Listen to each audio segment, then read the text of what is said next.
Hey Don, Chandler here. Hope you're doing awesome, man, and miss you.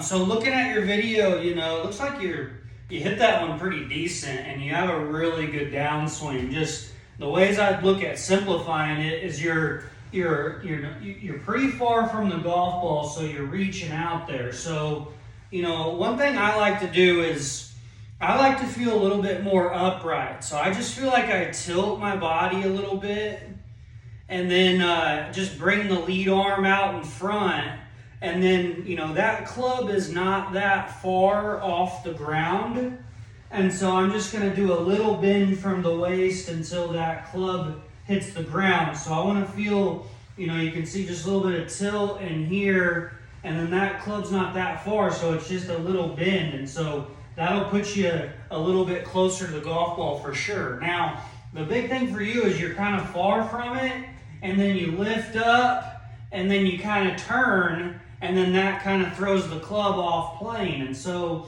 what I would do is, from a little better address position, more closer to it, you want to feel like everything starts from your hips. So your hips start the movement, and when your hips rotate, that keeps you in posture. And then from here, I feel like the left arm just kind of goes right across the chest.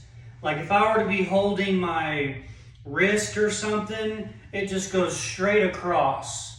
And my body, the thing about the arms is they're just following the movement of the upper body. So like my upper body is side bent and it's forward bent. And so if I stay in those two bends and this arm is here, if my hips and torso rotate, the arm goes across the chest, and that's what puts the club right on plane.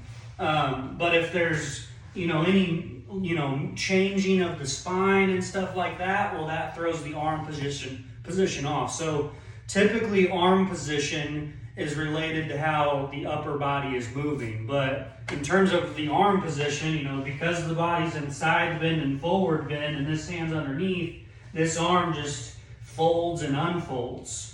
Folds and unfolds, and this arm literally just goes right across, and it's matching the shoulders. It's matching the shoulders. So that's what you want to look for in the arm position.